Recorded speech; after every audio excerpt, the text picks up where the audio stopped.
Good day, viewers. You are welcome back to Tindanious math tutorials. Today we are going to consider a very simple topic. So far as calculus is concerned, visit my previous lecture videos on calculus. Alright? Let's go straight to the point. I've already set the ball rolling where I've considered a lot of functions under limits. Today, our main aim is to tackle trigonometric functions. Alright, so we need to understand certain identities so far as trigonometric functions are concerned. Alright, so we have one identity which goes this way. So we have limits. Okay, we have limits as x approaches 0 of sine x over x, and this gives a value of 1. All right, this is the first identity, and the second identity is limits as x approaches 0 of the expression 1 minus cos x all over x is equal to 0. All right, and we have limits as x approaches 0 of sine x is equal to 0. Then we have limit as x approaches 0 of cos x, and this gives 1. And we have limits, okay, we have limit as x approaches 0, okay, of sine inverse of x over x. This is also equal to the value 1. All right, then we have tan. Okay, so you have limit as x approaches 0 of tan, okay, tan x all over x, and this also gives a value of 1. Then we have limit as x approaches 0 of tan, okay, inverse of x over x, and this also gives what? 1. So we have 1, 2, 3, 4, 5, 6, and 7 identities. Viewers, remember this x here represents an angle. Okay, so it could be theta. So we could have it this way: limit as theta approaches 0 of sine theta over theta, and the result gives 1. So remember, theta is not considered or measured in degrees. In this case, theta, which is your angle, is measured in rad, which is radians. So where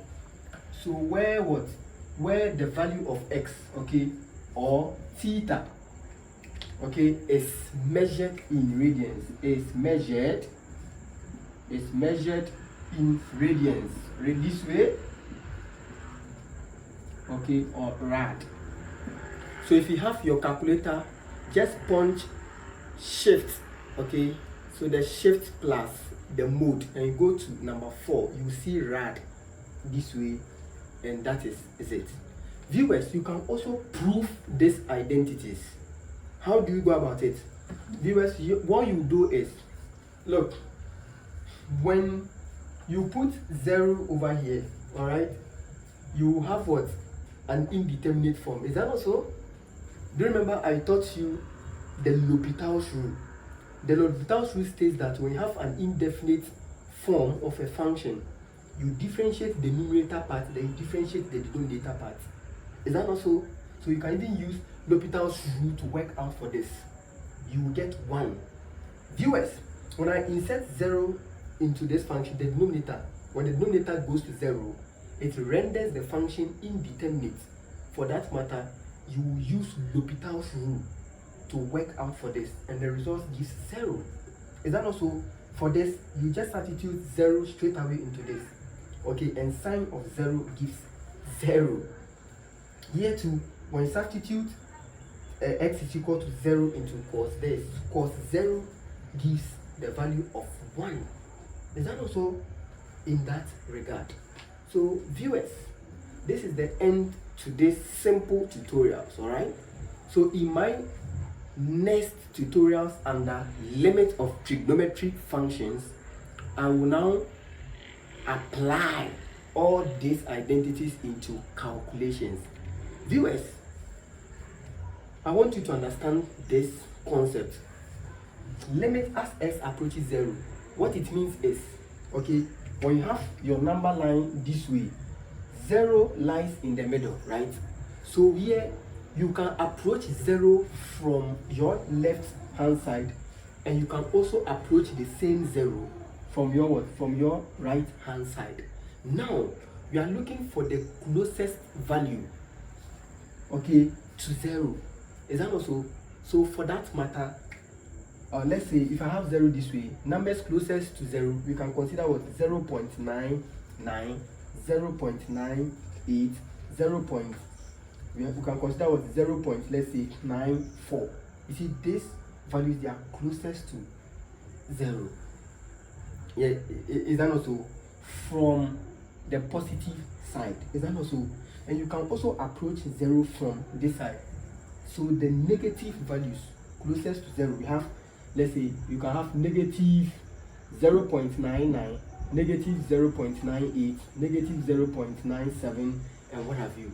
So viewers, when you put the value 0.99, okay, into this function and you work out for this, you still get 1, approximately 1. Do you get it that way?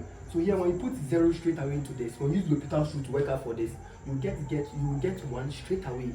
But once you consider values closest to 0, okay, you will be having a certain number such that when you round them to the nearest whole number, it gives you 1.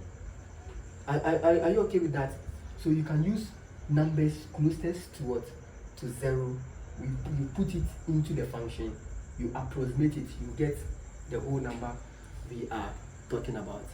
Viewers, I'll end here. Stay tuned for more interesting and catchy videos. So far as this YouTube channel is concerned, in fact, I'll make mathematics more fun and more engaging.